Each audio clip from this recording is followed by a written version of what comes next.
A lot of triggers. I think we're okay for now. Ah, no, no, no, no. Hey, this is DeadTurin here, lead playtester for Black Magic Labs, and today we're playing X equals 0, 0 equals X. We have a Forever Young deck. It's named X equals 0 because that's what you're going to pay for X 99% of the time on these X costing spells. The idea behind this deck is we are going to put cards into the graveyard, draw cards, drain our opponents, and then rinse and repeat. First, we're going to start off with 12 X costing cards. Why 12? Well, that's what there is in Standard currently. They're all artifacts, and so they all cost colorless mana, which helps when you're playing a 3-color deck. First, we're going to start with Chamber Sentry. Chamber Sentry is an artifact creature construct, a 0/0. It enters with a 1/1 counter for each mana spent to cast it. Now, one of the things you gotta be careful with on this card on Arena is the auto tap feature will not always tap the lands appropriately. So you think you're making a 3/3 and it might make a 2/2 or a 1/1. So you really got to tell it the colors, otherwise it might mess you up. The other thing it can do is you can tap X, tap it, remove X 1/1 counters from it. It deals X damage to any target. Then you can also play one of each color to return it from your graveyard to your hand. Now we're never going to get it back to our hand paying one of each color, and rarely are we going to use the X tap feature. 99% of the time we're just going to play X as 0 and it's going to hit the battlefield and go straight to the graveyard. Then we have Stonecoil Serpent. Of all the X spells in this deck, this is the one we'll actually sometimes cast as a 2/2, a 3/3, or whatever, because it's actually a really good card on its own. Stonecoil Serpent is an artifact creature snake. It's a 0/0. It has Rample, protection for multicolored, and it enters battlefield with X 1/1 counters on it. Then we have Ugin's Conjurant. I don't think I ever play for a creature unless I'm desperate because it's not good at all. It's a 0/0 creature spirit monk. It enters the battlefield with X 1/1 counters on it, and when damage would be dealt to it, while it has 1/1 counters on it, you prevent that damage and remove those counters. So essentially anything that damages it just shrinks it. Not very good, but it is a 0 costing spell, and that's what we care about. Now we got Forever Young. You could easily play this deck with 4 Forever Young. We're going with 2 and 2 Find Finality. The reason being, Forever Young puts them all on your deck and then you get only the top card and then you have to change from that card forward. Whereas Find Finality puts them straight into your hand, and there's going to be times where that's better and times when that's worse. So the 2/2 split is about where I think it's good. Maybe go 1 Find Finality and 3 Forever Young, but I'm not sure the other aspect of Finality can be really good, and we'll talk about that in a minute. So this is essentially what we're going to put all those X spells back on our deck with so that we can start the chain going over. Once they're entering, how are we actually killing our opponent? Cruel Celebrant. It's a creature, it's a vampire, it's a 1/2, 1 and a black. Whenever it or another creature or planeswalker, which matters sometimes, dies, each opponent loses 1 life and you gain 1 life. So you're going to drain for 1 every time a creature dies or planeswalker dies under your control. Then with this, we have Bastion of Remembrance. So it's going to do the same thing, but only for creatures. However, it's an enchantment, so it can't be destroyed. It doesn't require the white mana, it's just 2 and a black, and it puts out a 1/1 human soldier token. So this can act as a blocker as well as a way to get the life drained or a little bit of life gain just from blocking and losing your creature. So unfortunately it's a token, so it doesn't work with the next card. Midnight Reaper and Beast Whisper are going to be the 2 cards that we keep the engine going. They're going to be the draw engine of this deck. The Celebrant and the Bastion are going to be our damage engine of the deck. And then Forever Young, Luris, and Find Finality are going to keep the field going. That's what we're going to do to recollect all our X spells and just keep the train rolling. So what Midnight Reaper does is it's a 3/2 creature zombie knight for 2 and a black. Whenever a non-token creature you control dies, so that's why it doesn't work with Bastion of Remembrance, because this is a token creature and this says non-token creature. It deals 1 damage to you and then you draw a card. So when you're doing this, if you have a Celebrant out or you have a Bastion out, You got to remember to do those triggers first before Midnight Reaper, because otherwise there can be times where Midnight Reaper triggers can kill you before you can actually continue your chain. So you got to make sure you gain the life first before you lose the life. Then Beast Whisper, the other side of the draw engine, is a 2/3 creature elf druid. It's 2 and 2 green. And whenever you cast a creature spell, you draw a card. So you're going to cast your X spell for 0. You're going to draw a card. It's going to hit the battlefield. Then it's going to die. Then Midnight Reaper, Celebrant, and Bastion triggers. You drain your opponent. Then you draw a card and you ping yourself for 1. So you're going to draw 2 cards if you have 1 out and 1 out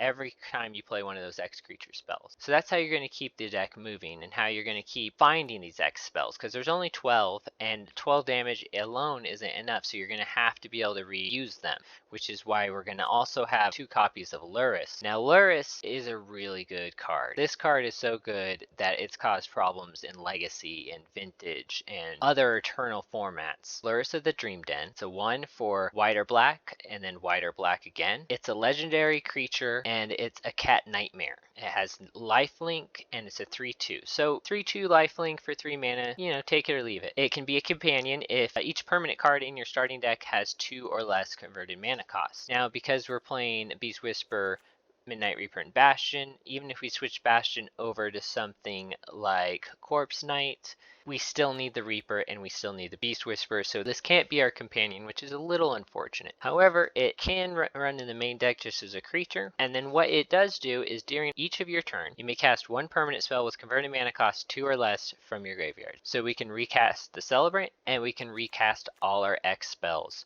So that means with Luris out, we get 1 free cast of their X spell to try and dig a little deeper into our deck. Then, lastly, to kind of protect ourselves, we have Shatter the Sky and Find Finality. Now, Shatter the Sky is a sorcery for 2 and 2 whites. Each player who controls a creature with power 4 or greater, not going to generally be us, draws a card, and then you destroy all creatures.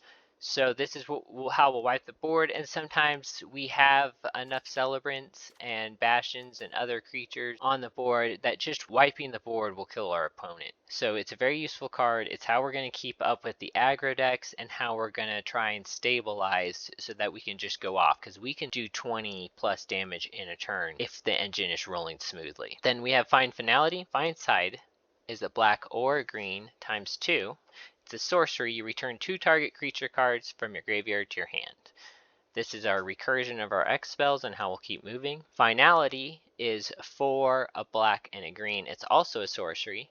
You can put 2 1/1 counters on a creature you control, then all creatures get -4, -4. So essentially it allows us to wipe the board while saving stuff like the Beast Whisperer. Or some of these X spell creatures, if we played them early on as a creature, they'll get saved too, but the rest of it all will die, which is pretty fine. We're not super concerned about keeping our creatures when we board wipe because we can gain them back so quickly. Usually board wiping in this deck is just about taking our opponent's creatures away from them. Now for the lands, we have 2 Ardent Vale to make some creatures. We have a swamp, a forest, and a plains. We have 2 Castle Lochthwains for some extra card draw. We have 4 of each shock land. We have 1 Triome. So we could play 4 Triomes in this, but the colors aren't super intensive. Double green and double white for these 2 cards by turn 4 is usually pretty doable. We want just a little bit of smoothing out to give us a little extra, so that's why there's 1, and it can be cycled, which helps a little bit later in the card draw. But we don't want a lot of tapped lands in this deck because we are already playing slow and we can't play much slower. So we have to be able to turn 2 play something, then turn 3 play something, then turn 4 play something. And if we have a tap land in there, that might severely limit that ability. So we could have more of these Triomes. I don't think it's the right idea, but I could be wrong. I don't really think the colors are that hard to achieve, so it should be fine. We also have 3 Fabled Passages. 3 because there's 3 basic lands. There's no sense in having more. We don't want dead lands, and so 3 should be fine. And then that rounds out the base deck. So now the side sideboard, we have Heroic Intervention. Permanents you control gain hexproof and indestructible until end of turn. An instant for 1 and a green. This will help us against control decks to keep our creatures on the field, because our creatures are very valuable if our opponents don't have creatures. So we want to keep them alive and well against control. We have Fiend Artisan. This card is really good. Basically, if we need to be a little bit more extendable, a little bit more flexible, if we need to be able to say, I need to find this card at specific times, or if we need a creature that gets big as we dump these X spells into the graveyard, this is what we can bring in, and it's a really good card. I thought about putting in the main deck, but it was just a little off the deck itself. Like the deck, what it's trying to do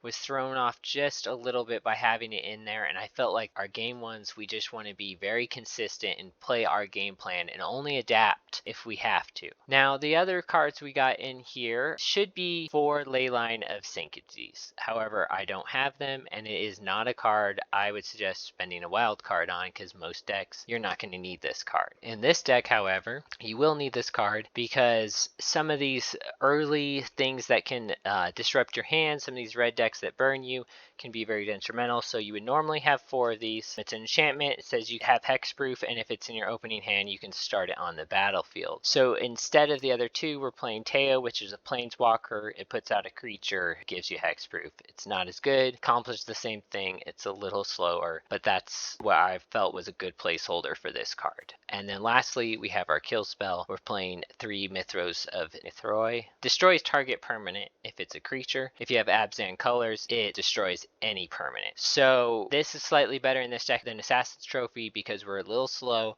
So we're okay playing a turn 3 kill spell that doesn't ramp our opponent. And because we're playing Abzan colors, we can actually hit all permanents and not just creatures. So that rounds out the deck. I hope it does good. I've really enjoyed playing this deck, so let's see how she plays.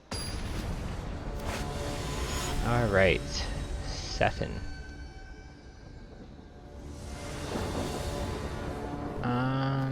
This is keepable.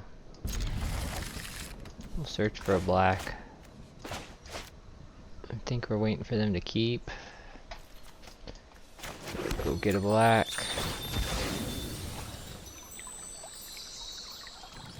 Yep, there we are. Pass the turn. Alright, next turn, depending on what they are, we may play the Stone Coil Serpent. Otherwise, we might just pass. Yeah, let's just play this tapped and pass. We're not too worried about what they are yet. So next turn, Midnight Reaper, or maybe Bastion. But probably Bastion. It's a little bit more protected, not being a creature. Sure, Paradise Druid. So we'll play Bastion. It's a little sucky that our white land is also our green land, but we don't have either white or green right now, so we're fine. This looks like mono green. I'm guessing mono green mutate. But it could just be mono green ramp. Sure, 2 Paradise Druids. Come at me. Let's trade. Okay, they don't want to trade, so we'll play a Midnight Reaper. Play Godless Shrine tapped. Play the Conjurate. Draw some cards here. Play another X spell. Draw another card. Interesting. Go ahead and attack in. So we might play Midnight Reaper and find. Get our 2 guys back and draw 4 cards. That might be the best play.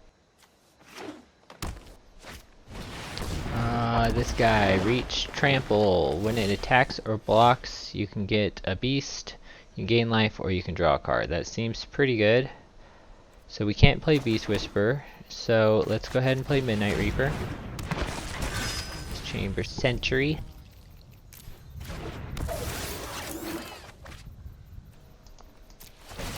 Alright. Yep. Yep, another Beast Whisperer. Gonna go ahead and play find, and we're gonna find just 2 of them. It doesn't really matter. Pay 0. So we're just right. Ramp up here to get another drain ability. Shatter's nice. If we need to wipe the board, we can.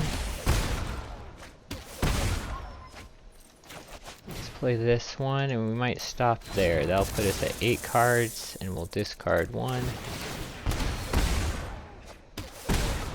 Well, I think we pass the turn, and we're going to discard a Midnight Reaper.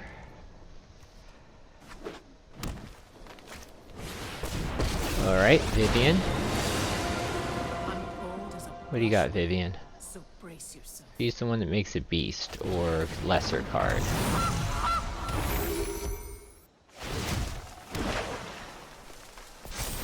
So, interesting. Does this trample? It does trample. They gain 3 life, that makes sense. Yes, let's block. Might as well block with everything.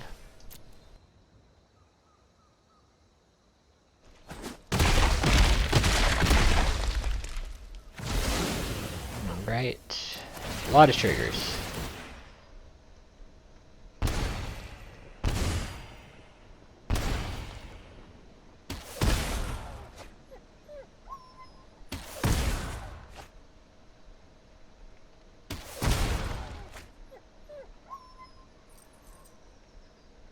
Not gonna get an untapped land. All those triggers and didn't find a single untapped land. Wow. But we'll play this tapped because we have to. I was really hoping I could shatter into Celebrant, but it's not, so we'll shatter. Sure. Now we got discard. So we'll discard a Beast Whisperer. We'll discard a Shatter, and we'll discard the Celebrant.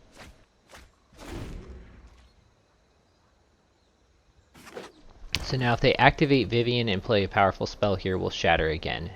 Otherwise, we'll play Beast Whisperer into Luris. Ooh, Nissa is a powerful spell. Yep. So they got 6 mana. So we got Beast Whisperer mana. And we need 1 more for Luris. Otherwise we can play Forever Young. Sure. So they got a 3 and they're gonna get a 2. Interesting. Maybe we just shatter.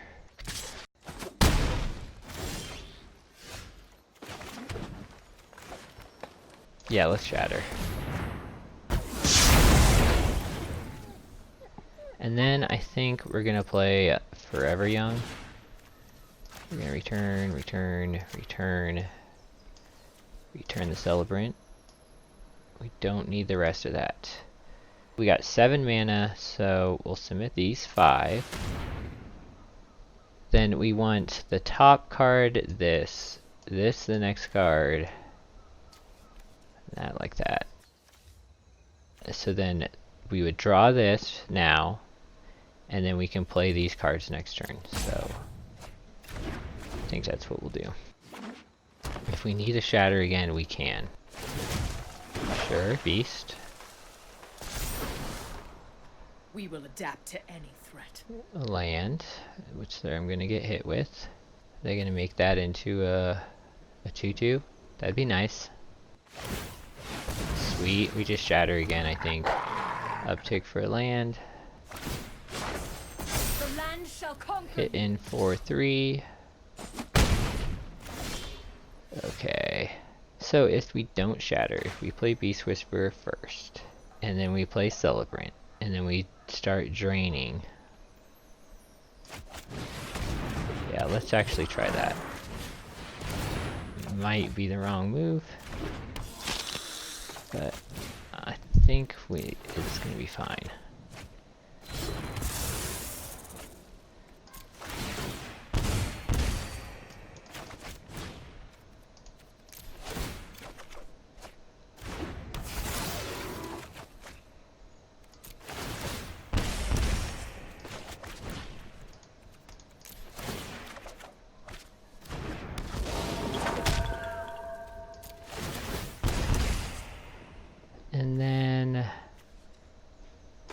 let's go ahead and do this one too.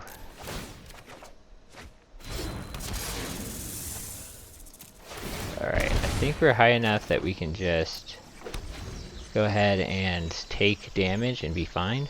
And then next turn we'll play 1, 2, 3, 4, 8. We'll play Beast Whisperer and then we'll probably play Luris. I'd like you to meet my friend, Stompy. Oh, I didn't know your friend was named Stompy. What's this one named? They looked identical. Is his name Stumpy? Alright, this is getting out of control. We can board wipe if we need to. Another Vivian. Interesting choice. Every creature deserves life, and I will protect them. Okay. We will adapt to any threat. I know what we do next turn. Okay. That is 11 damage, right? 3, 6, 9, 11. No blocks. Alright. So we play Luris. Well, let's see. 1, 2, 3, 4, 5, 6, 7, 8. We got 9 mana. So we have to have 4 for Shatter. So we have 5 to work with, so we're going to play Luris. Yep. And then we're going to play this for 0. Good game, opponent. We've won. We didn't even have to continue the train, but we could win that way. We also could have won by just shattering right there. They were at 6, and killing all 3 of our guys would kill them. That was pretty good. I felt like that really showed what the deck can do. It really grinded out against this mono green deck. Hopefully the next one will be just as good. Alrighty. Natty Wide 2-5. This is keepable. Go Godless Shrine tapped. Enters tapped. Pass the turn. Then we'll play this and we'll shock in the Celebrant. Alright, we got a ramp style. We either got mono green or Simic, most likely. Pay 2 life, Celebrant, and pass the turn. Next turn we'll pay 2 life, play the Bastion. Alright, so mono green ramp I'm thinking. But they haven't ramped. Okay. That's the problem with Grazer sometimes. You have them and no lands. Yep, we'll pay 2 life. We'll play this. Alright, if we can just draw a Beast Whisperer or a Midnight Reaper next turn, we are in business. Alright, opponent's thinking. They have a 1x3 spell. If they're going into Lana War Visionary, that would be fine. Okay, that's fine too. So a Mutate deck maybe? Maybe mono green Mutate? And they're using these guys as early ramp as well as something they can mutate onto. No blocks. Not what we wanted to see. We're not gonna shatter yet. But let's go ahead and find a white source. Pay 4 for this. And then pass the turn. I think we're okay for now. Oh, it is Simic. It's a Simic Mutate. They just didn't have their mana. Interesting. I don't think they knew that can block. Nice. Enters tapped. So we're gonna just play Luris. They pass. That's it. We got him. Didn't even have to show the combo. We had 2 shatters in hand. It was looking pretty grim for them. I felt that was pretty good. We could have kept Luris in hand. That way we could have brought creatures back after shatter. But I felt like just establishing board presence was more important there. Seitsu, huh? I mean, this is good. So we'll keep this. Let's go castle first.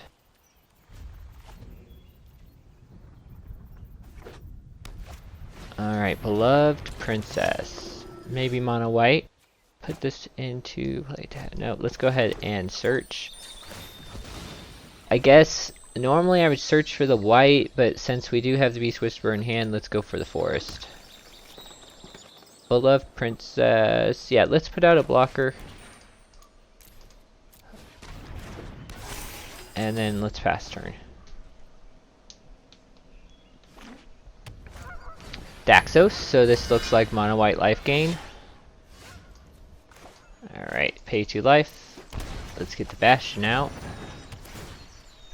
And then pass the turn. Now we need a land next turn, and we can start the train going.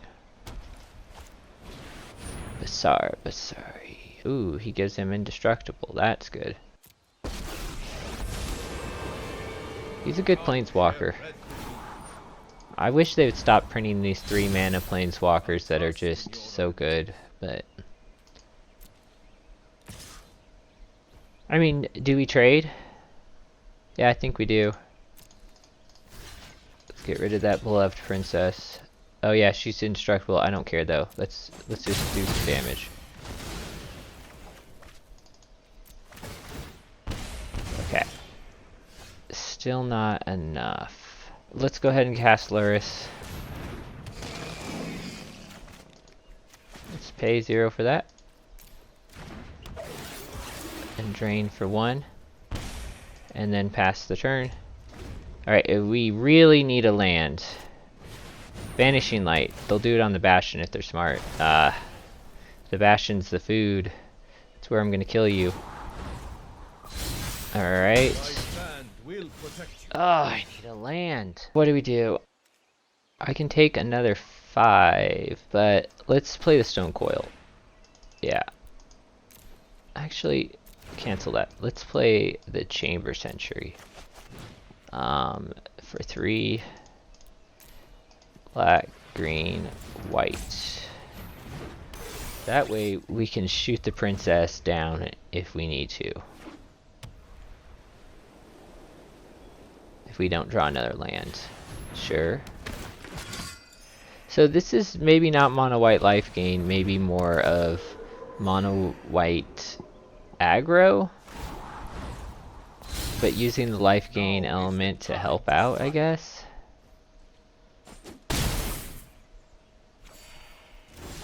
Finally! Alright, let's get going. This train has been stalled for too long.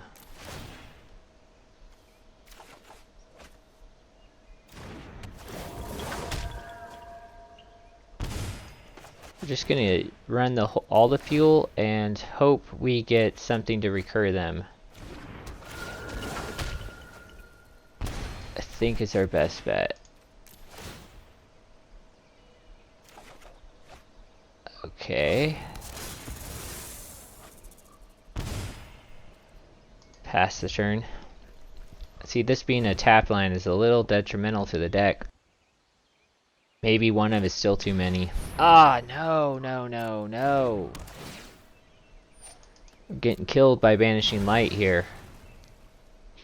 Obviously against this deck we'd bring in Heroic Intervention. Comedy turn. That seems pretty good. We really need a Shatter. We'll block the biggest creature we can. So this is a first striker. I guess we'll just no. Pass blockers. We'll block Daxos. Alright, we're gonna take 5 more, go to 5. We need a Shatter right now. Gain 1 back. Shoot, that's not Shatter. Alright, if we put down 2 blockers, they still hit in for maximum value. Oh, but I can die to the first striker. Okay, so let's pay 2 life. Pay a Midnight Reaper. Play a Celebrant.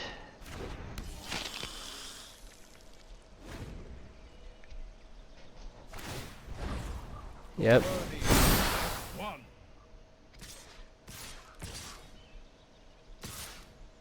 Okay, so this has to block here because we have to die to first strike. Dying to first strike will hit us 2 life points. Dang it, it's not going to be enough. We're going to die anyways. Good game, opponent. Just couldn't get a board wipe. I think if we got a board wipe, we would have been absolutely fine.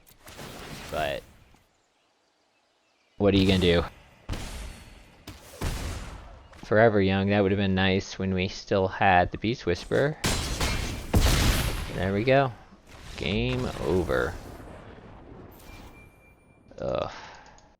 Alright, well not bad. We went 2-1. Against that green deck, we really did just grind them out, and the Simic deck went real quick. They gave up. I think they saw the writing on the wall before we did. That last one, if we just had either a land earlier, if we would have drawn a Shatter, if we had a heroic intervention, just we needed something. So maybe in sideboard we get better against that kind of deck where we bring in heroic intervention and we bring in some kill spells and stuff. But that's just going to happen. Some of these aggro decks are going to just be too fast and they're going to get up under us before sideboard. Otherwise, the deck played really well. It really showed what it could do. The addition of Luris in this deck has really improved the way this deck plays, because not only does it give you a lifelinker which can help against those aggro decks, it gives you that one extra cast of your X spell to try and find something. Either we try and get your land, try and get the next X spell to get the train rolling, or just to essentially get a free cast every turn. With just Luris out and a Bastion or a Celebrant, we can slowly drain our opponent. So I think Luris makes this deck really good, and I think it fixes a lot of the problems that this deck had beforehand. And I think additions to the sideboard such as Heroic Intervention and Fiend Artisan, which are relatively new cards, are huge, and we'll hopefully see that in the best of 3 how they play.